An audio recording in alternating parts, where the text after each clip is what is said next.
Yeah, how's everybody going today? I never know how to set up for a video like this. I don't know if anybody cares to hear me talk or whatever, but yesterday wasn't a good day. I get different glare here. Yeah, that'll be better. Got 2 rounds of bad news yesterday. And if you're one of these people, like, superstition's been things come in threes. Kind of waiting for another shoe to drop, but got 2 rounds of bad news yesterday, and I had news given to me, or I got a phone call yesterday that pissed the hell out of me. But yesterday, found out one of my neighbors died. I mean, guy 3 years older than me had a heart attack and died Monday.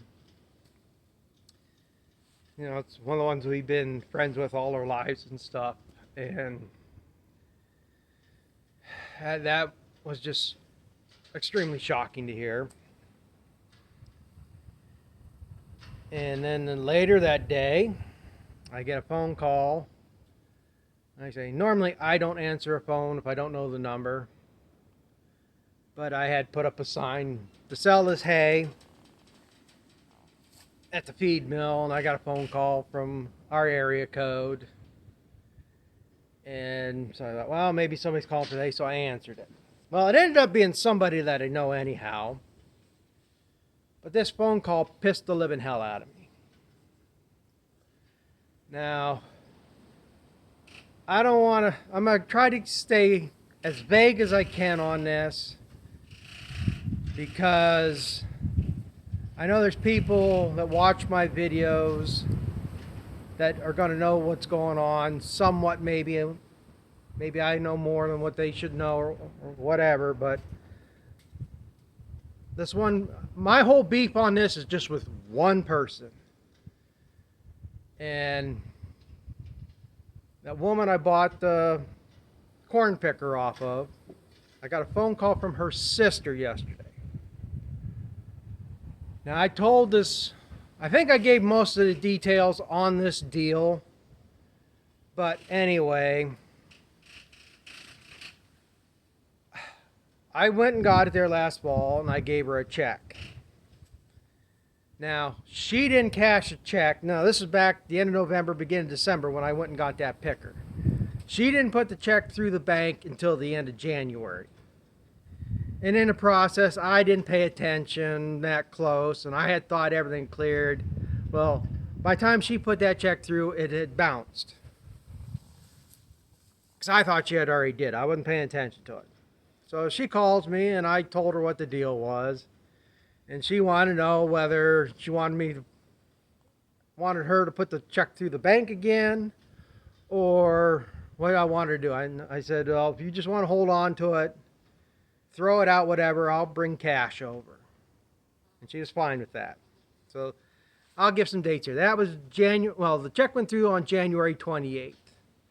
So it was probably the first week of February when we had this conversation. Well, like I say, with the snow and stuff, and we've had a good relationship. There's no big deal or anything.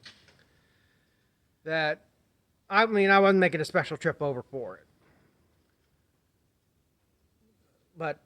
But on February 21st, because I went and looked, I stopped at a Mac machine. I withdrew $250. That's what the deal we made on the picker. And I drove over there and I handed it to her. Now, I'll put this in here, so if something else, some of the people involved don't know what's going on, the deal we had on that picker was, when I first looked at it, when she first mentioned it to me, she had just sent pictures to a place downstate that scraps them and restores them and all this. She had just sent them pictures, so she wanted to wait until she heard back from them, which is fine. I was only looking for the gathering chains at the time, and in the meantime, I bought some down at that junkyard. She calls me back like a week later and said that they had offered her $1,300 for it. If I wanted it, I could have it for 900 bucks. Well, at this time, I didn't have that money to spare either, and I already found the parts I need. It was nothing drastic at that point. I am looking for a picker for parts-wise and stuff if I can. Problem with this one, it's a wide row, and I'm looking for parts for a narrow row, but most parts are interchangeable, and I can mix and match. I can make whatever I want work in the end anyhow, but I wasn't going to spend the money at that time. So a month or so goes by, she calls me back and wanted to know if I was still interested in that picker. She found out it was going to cost her $800 to have it shipped down there. So she wanted to know if I wanted it. If not, she was just going to scrap the thing. And I think I've shown that thing's not worth being scrapped. It's fairly decent shape. Good shape, really. I mean, it just needs parts replaced on it that they stole off it for the most part. So she said, and she offered it to me for 200 bucks. But the one tire they had just put on, it was a brand new tire, 300 bucks. She wanted both tires and that axle hub assembly they had just replaced, and that was $300 bucks. So it was the best deal for her too. She made out better than sending it down there and she would end up 500 bucks by the time she paid shipping. Here she's getting $500 worth of parts that they can use on the picker that they have, and she sold the rest to me for 200 bucks. So she was coming out ahead on this in the end with the deal we made. I'm happy, she's happy. I towed the thing home, took the wheels off, took it back over to her, handed her a check, and we were done. And then in the process, we get screwed up with the check. Well, and yesterday, I get a phone call from her sister. I know her sister. She knows who I am. She introduced herself like I didn't know who she was. But the first thing she brings up is that there's a check of mine that didn't clear. I says, yeah, I know, I paid her for it. You did not. I said, I came over there and gave her $250 cash. And that's the other part. She only wanted $200. I gave her $250, which is probably still not enough for that picker. But I thought I was being a decent guy and giving her a little bit more. I did all the work for moving it and stuff. I mean, I felt I treated her pretty damn fair. But then I said, I came over there and I gave her $250 cash. You're a liar. Don't you ever set foot on this property again. I hung up on her. She was rambling on, I just hung up on her. That pissed me off. So as soon as I hung up on her, I called this woman back, the one I bought the picker off of back. Well, I called her. I know she doesn't carry her phone with her, and you can't leave a voicemail. She had the old flip phones, and she doesn't have a voicemail set up. I called her 5 times right in a row. This is how pissed I was. I called her. As soon as it says there's no voicemail, I hung up, called her again. I figured, and I did that 5 times in a row, hoping that that would set up where if she did check her phone to see that, she would call me. And then after that, I started calling every half hour.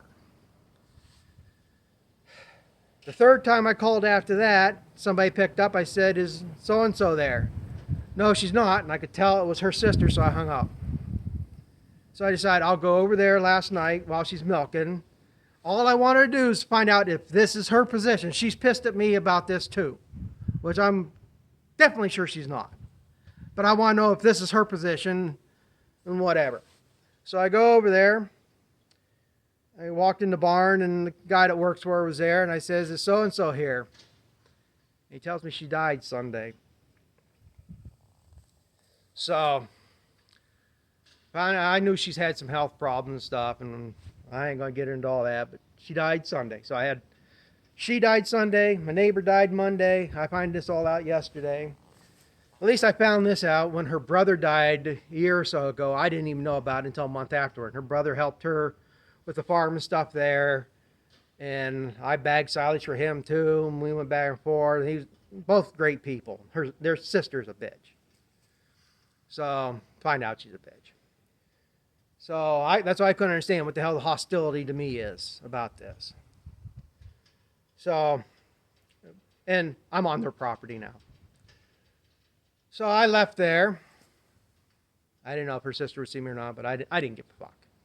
So I left there and I went up to her brother-in-law and her other sister's place and talked to them because they helped back and forth.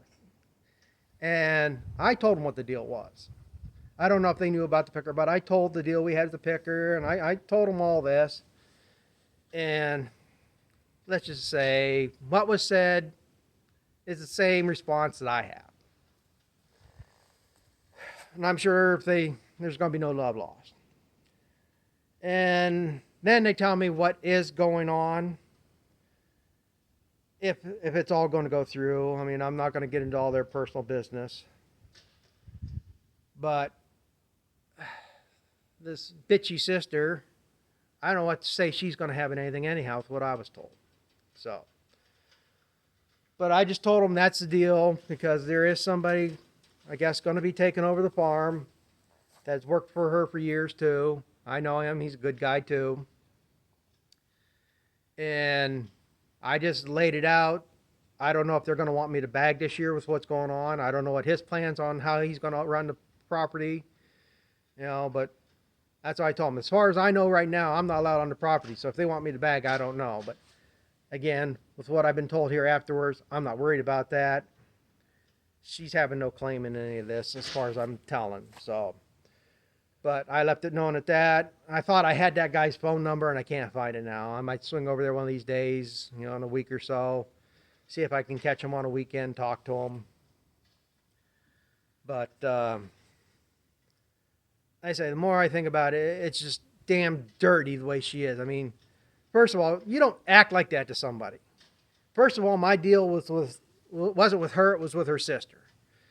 Yeah, I know she's involved with, I know she's on the farm accounts, because a couple of years ago when she was sick and was in the hospital and I got done bagging, this sister wrote the check.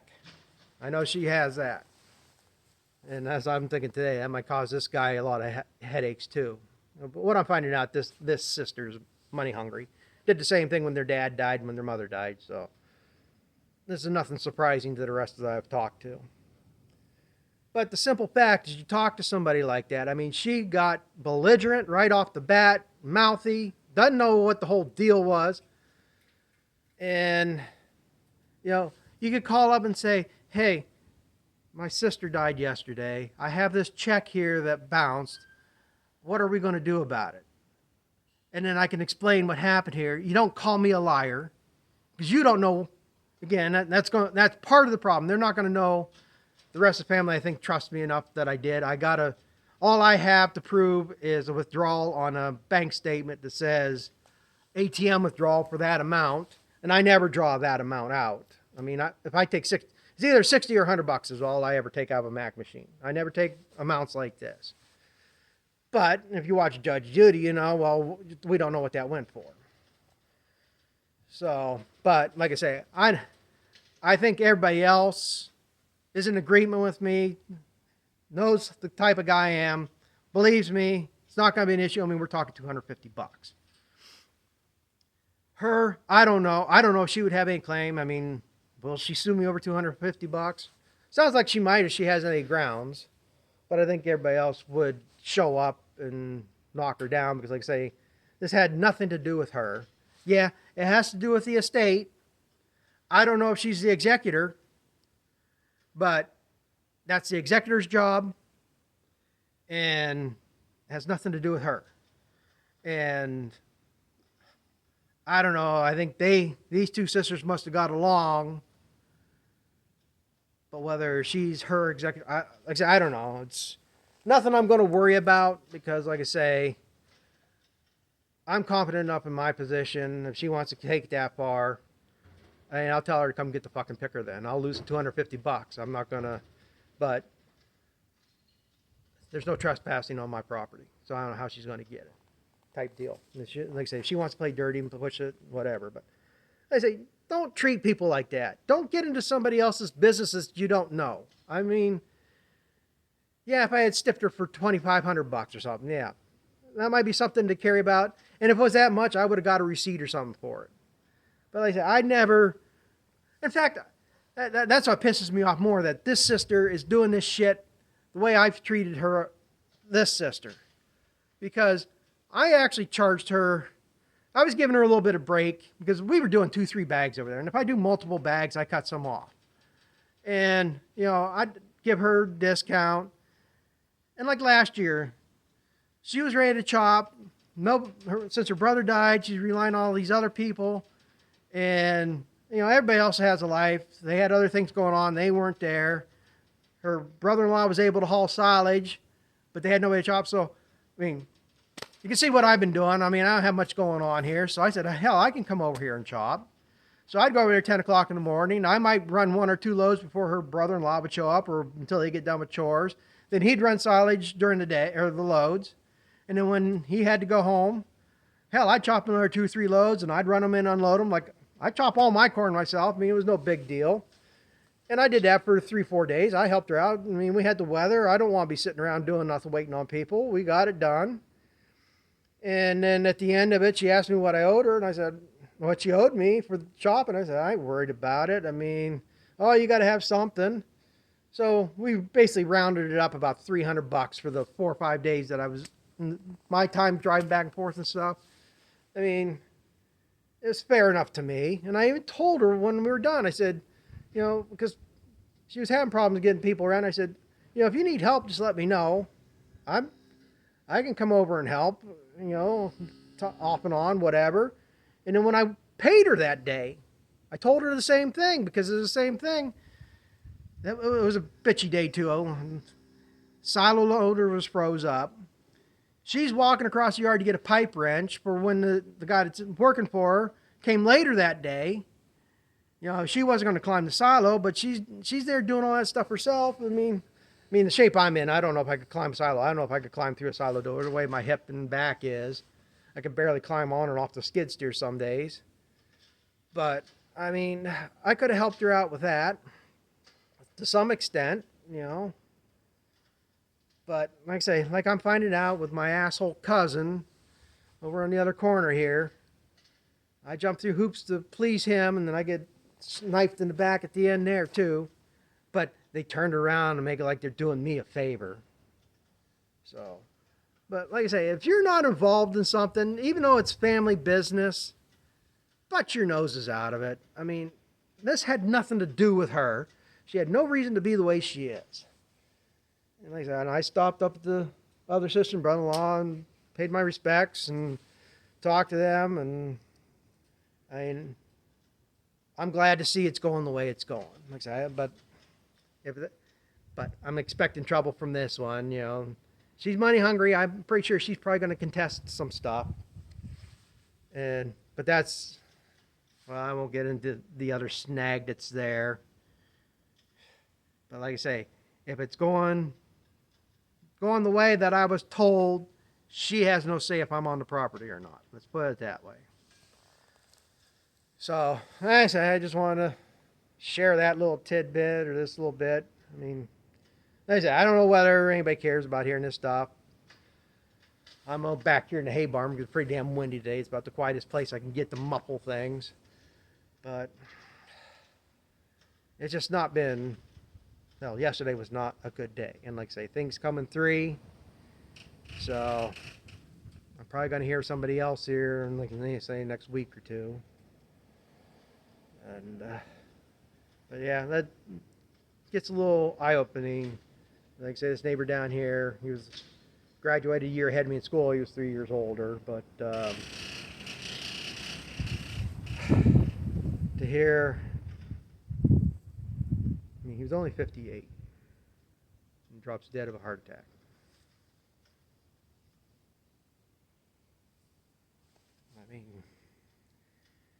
It's sad when you get to this age, you start realizing. I think this is the first person I know of in my generation that has passed on like this, like a neighbor or somebody from school that, well, I don't know anybody from school. I've talked to 3 people since I graduated school that I went to school with. That's how many friends I had in school stuff too, I guess. And everybody moves on at times, but it is what it is. I chose my life, they chose theirs, and we just don't cross paths like we used to, so. But I don't know.